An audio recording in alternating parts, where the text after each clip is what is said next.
Ancient Earth History, Part 2, by guest author, November 14, 2021. Guest article by Robert Dawson. Excerpt from Contact Report 781. Also that historians often commit themselves to false records, and then claim that everything was so-and-so in ancient times, although it is so untrue, like false assumptions by archaeologists that, for example, something was built in such and such a way, etc. That should also be discussed once in a while, because sometimes such nonsense is said and told that it makes your hat go up. And the story of our planet Earth is full of historical gaps and false interpretations, thereby denying a complete understanding of who we really are and where we are heading. The contact notes of the conversations between Billy Meyer and the extraterrestrials, known as the Plejarans, whose ancestors share a common historical past with that of Earthman's, provides key information to correct these falsehoods and misinterpretations, and it begins with the acceptance of the reality of our extraterrestrials. This series of articles will present corroborating archaeological evidence to the historical information provided by Billy Meyer. Part 2 continues where Part 1 https:/theyflyblog. Com 2021-10 Ancient Earth History Part 1/left off. This magnificently large ancient site resembling an amphitheater with its perfectly centered concentric circles is located in the Nazca region at Moray, Peru. However, its purpose is far from entertainment. It is actually a very clever irrigation system with water designed to flow at different levels.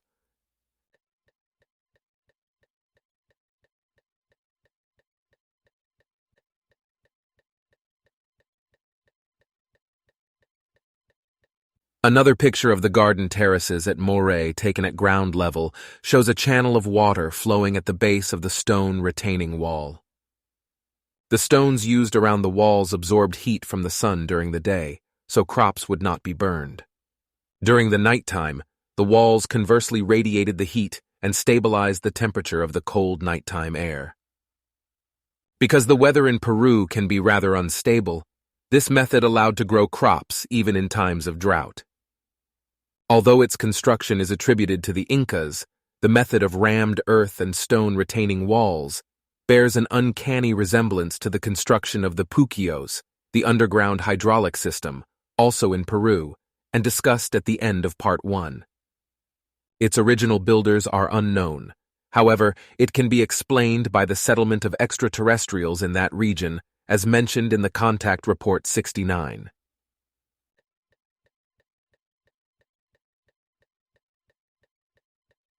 At one of the ancient water channels at Tipon, Peru, that have amazingly survived for thousands of years and are still operable today.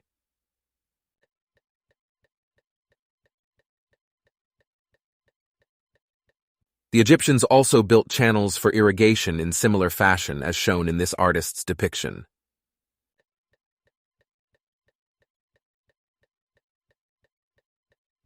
Both ancient Egyptians and ancient Americans practiced mummification.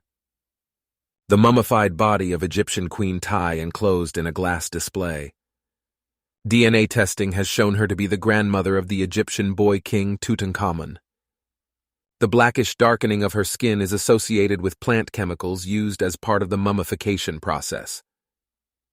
A side view is shown of her later below.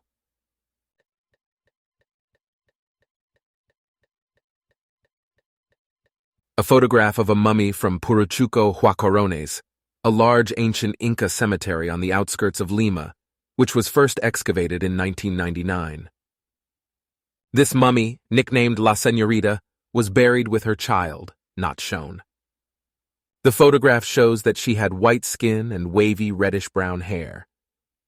Unlike Egyptian mummies that used plant chemical preparations which darkened the skin, these mummies were naturally prepared with tight wrappings and extremely dry air, and with no discoloration of skin tones.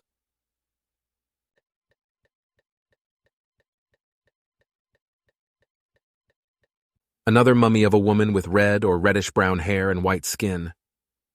The age of these two female mummies predates any known European contacts in the Americas.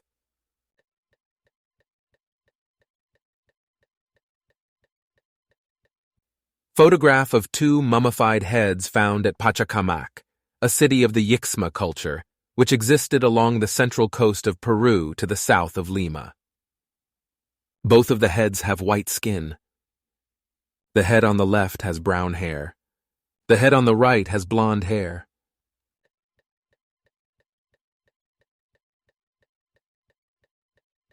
The Gringuito. Descendants of the Chachapoyas still preserve some of the genotype and phenotype of the white gods of ancient Peru and Chile. Their autosomal DNA is between 10% and 50% European, and some of them have Y chromosomes belonging to haplogroup R1b. As the photographs above show, many of them have features like fair skin, blonde and red hair, blue eyes and freckles, which are typical of modern Northern Europeans, and not at all typical of modern Southern Europeans like Spaniards, who usually have brown eyes and brown or black hair. Source: More Proof of Whites in Ancient Peru and Chile, by Genetiker.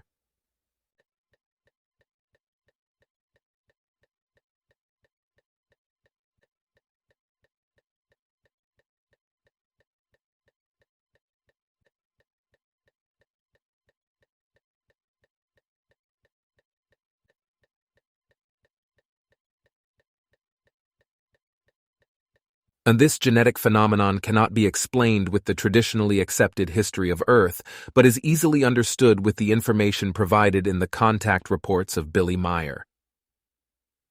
Excerpt from Contact Report 721.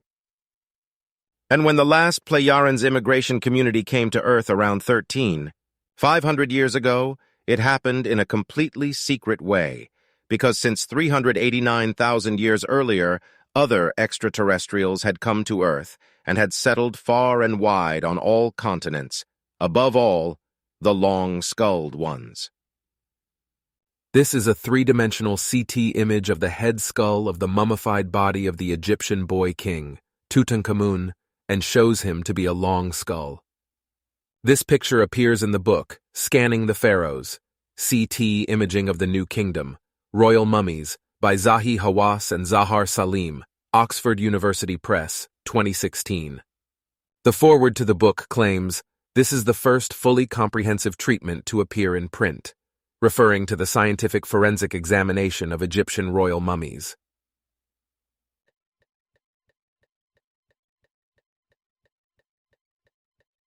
And this is a three-dimensional CT image of the skull of another mummy belonging to Egyptian royalty, and is simply identified as KV55 in the same book by Zahi Hawass.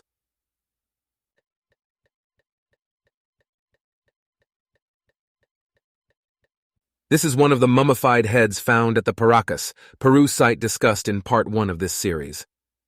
The skull has dark reddish-brown hair.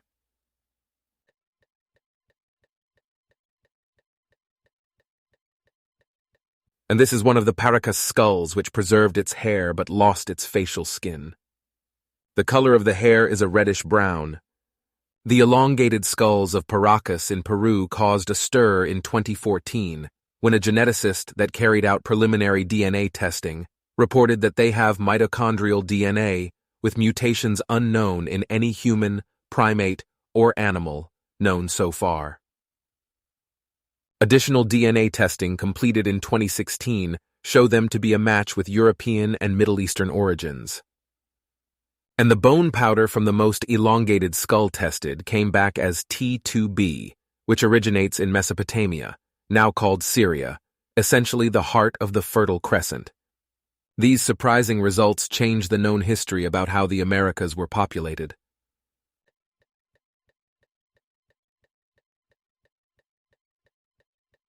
This is a side view of the mummified body of Egyptian Queen Tai, the grandmother of Tutankhamun, whose top front view is shown earlier in this article. Despite the abundant hair, it can be readily determined that she was one of the extraterrestrials known as long skulls. In his book, Scanning the Pharaohs, Zahi Hawass suggests that the darkening of the skin was a consequence of the chemical preparations used as a part of the mummification process. Different forms of mummification processes were used in ancient Egypt over its long history. One was a natural form, and others involved the use of embalming oils made from conifer resin and aromatic plant extracts. The picture shows there is a white orbital circle around her eye area, where it had been covered with gauze and did not receive the plant chemical treatment. This tint of color around her eyes is thought to be closer to the true color of her original overall skin.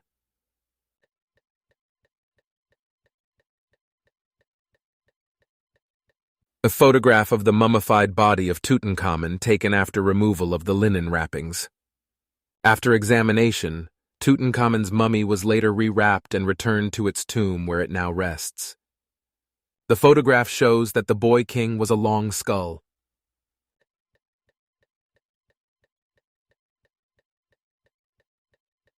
This is a replica of the mummified body of Tutankhamun put on public display in New York City as part of a King Tut Antiquities tour. The replica was made to show the skin at a much lighter shade.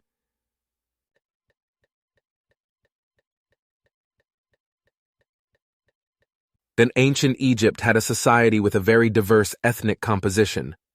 The images above are the ancient Egyptians' own depictions of themselves, which are from murals illustrating the Book of Gates in the tomb of Pharaoh Seti I, who ruled Egypt from 1290 to 1279 BC. It does not, however, show Egyptian royalty. The first image shows, from bottom to top and from left to right, Horus, 4 Egyptians, 4 Semites, 4 Nubians, and 4 Libyans. The Nubians are clearly Negroid, while the Egyptians are clearly Caucasoid. The Libyans look more like modern Northern Europeans than modern Northwest Africans. These Libyans will be discussed further in Part 3 of this series, in a discussion of the white gods that appear in the myths and legends of various indigenous American cultures. They are wearing a plumed feather headpiece and a robe or skirt-like clothing. The ancient American god Quetzalcoatl, feathered serpent or plumed serpent, is described and depicted in art as wearing a feathered plume headpiece and wearing a rope or skirt. He is also described as being white-skinned, having a beard, and according to the Billy Meyer contact notes, he was an extraterrestrial from Egypt on a special mission to the Americas. In the 17th century, Ixtlilxochitl, a descendant of Aztec royalty and historian of the Nahua people, wrote, "Quetzalcoatl, in its literal sense, means serpent of precious feathers, but in the allegorical sense, wisest of men."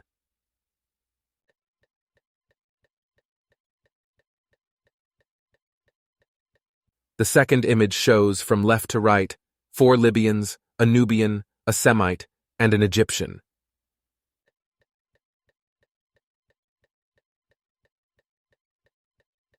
A source K equals 14 admixture analysis of ancient Egyptian genomes by Genetiker. Both ancient Egyptians and ancient Americans had advanced medical skill and performed surgery. A stone engraving of medical surgical instruments used by the ancient Egyptians is almost identical to the modern surgical instruments used today, shown to the right.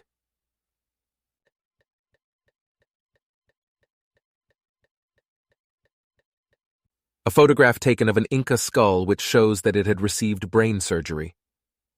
Paul Broca, an iconic neuroscientist and neurosurgeon, hypothesized that these skull trepanations used by the ancients were used to treat convulsions in infants. In the end, many scientists have concluded that the trepanations were performed to drain epidural hematomas.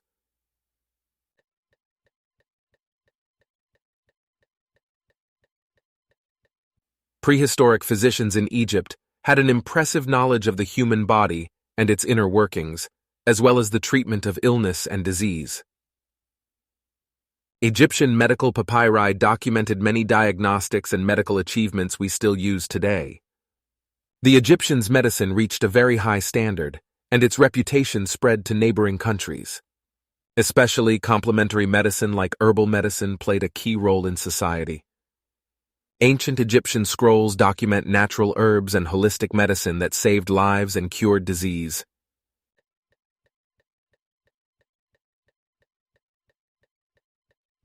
A proof comes from burial sites, tombs and underground temples where archaeologists have found extensive sets of medical documents and scrolls, including the Ebers Papyrus, the Edwin Smith Papyrus, the Hearst Papyrus, and the London Medical Papyrus, which contained the earliest documented awareness of tumors.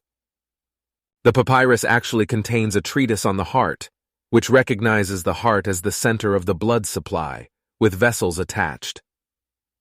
Homer even wrote in the Odyssey, "In Egypt, the men are more skilled in medicine than any of humankind, and the Egyptians were skilled in medicine more than any other art." Ancient etched stones discovered in Ica, Peru depict medical surgery including a heart transplant.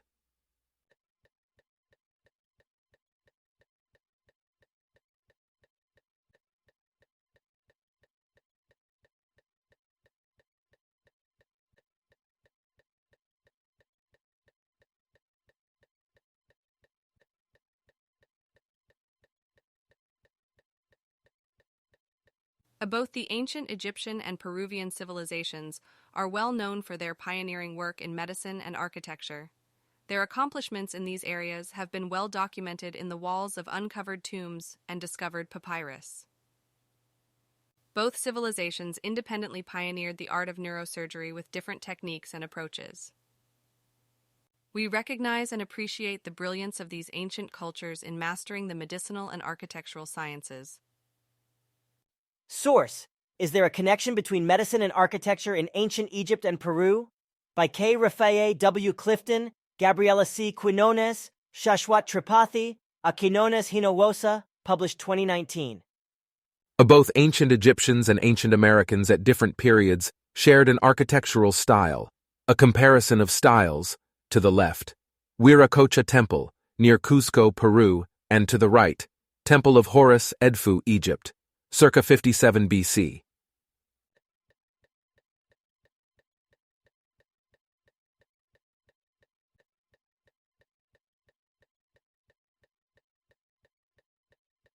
A comparison of styles: to the left, Temple of Queen Hatshepsut near Luxor, Egypt, and to the right, pre-Inca stone building near Cusco, Peru.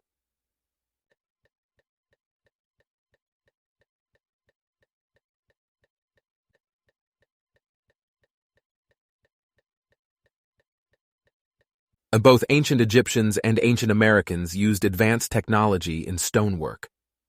In the middle part of the Temple of the Sun, Coricancha, Cusco, Peru, is a doorway with many hollows, reliefs, etc. It is in direct alignment to the sunrise on the winter solstice. In this portal, the perfection in the cut of the stone stands out, which seems to have been cut by a powerful diamond, keeping the edges intact, without the need for additional polishing. The half-round groove channeling seen here is similar to the groove channeling found in rocks at Abu Sir, Egypt, shown in the picture to the right of it.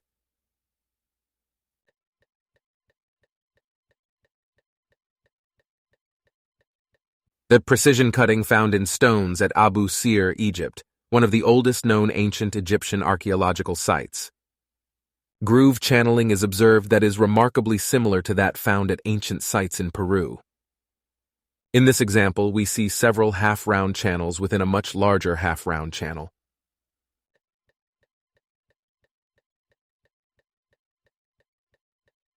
A precision drill holes found in stone at ancient ruins, Abu Sir, Egypt.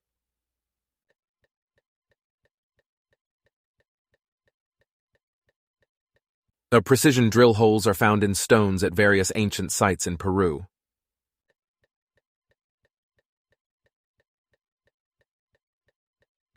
Both ancient Egyptians and ancient Americans used precision stoneworking techniques. The majestic and sprawling archaeological site at Sacsayhuaman, Peru.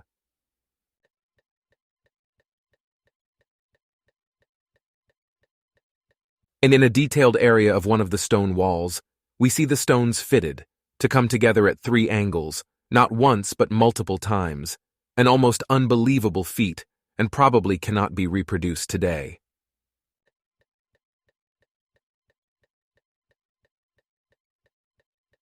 Near Cusco, 3 perfectly aligned window openings naturally increased airflow with cooling effects within living spaces using the Venturi effect.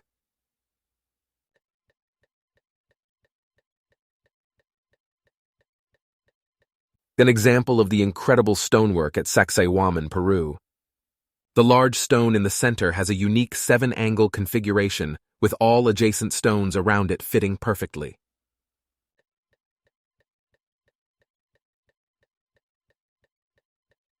A close-up detail of stonework at Sacsayhuaman shows evidence of a heating process such as vitrification.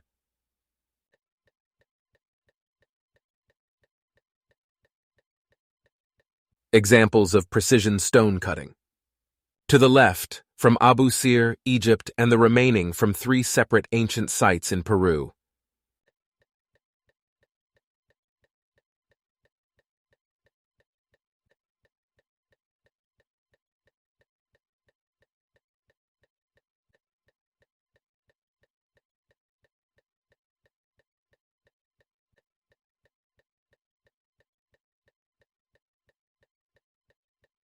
Excerpt from Contact R69.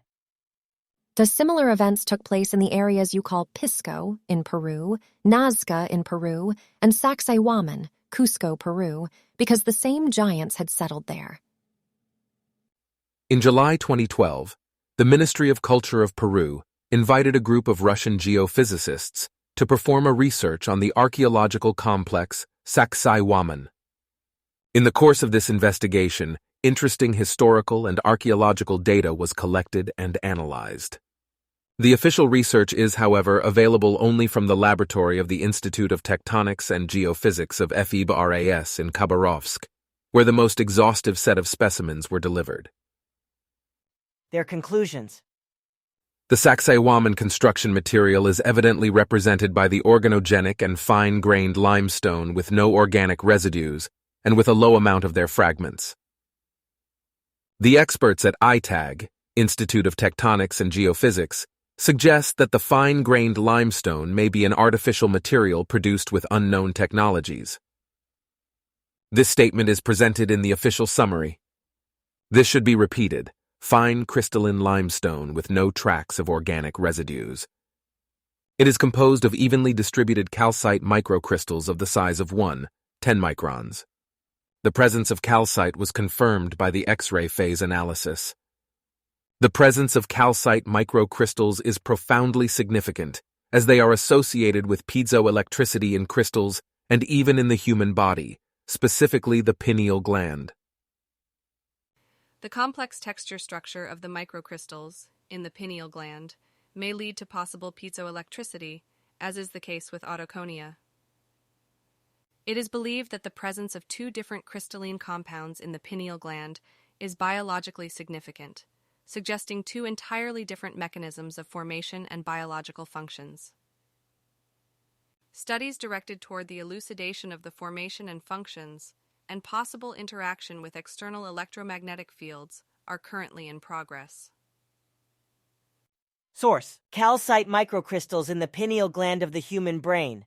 First Physical and Chemical Studies by Simon Baconier, Sidney B. Lang, Maria Polomska, Bozena Hiltzer, Gary Berkovich, Guilia Meshulam, Department of Chemical Engineering, Ben-Gurion University of the Negev.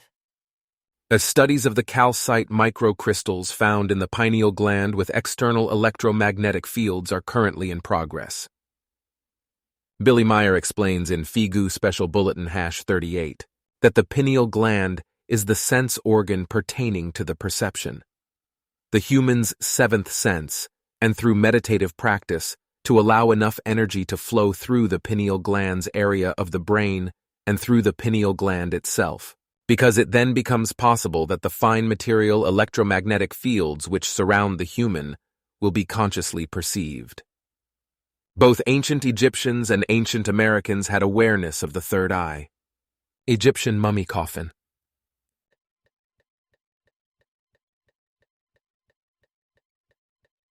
An Olmec head figurine.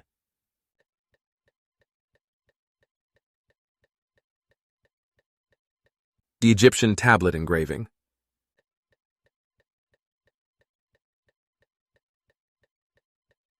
A Mayan mask of Tlaloc 300, 200 BCE jade.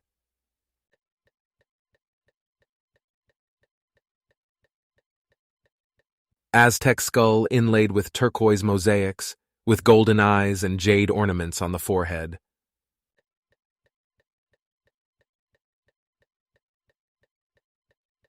A Olmec mask with jewel inlay at forehead.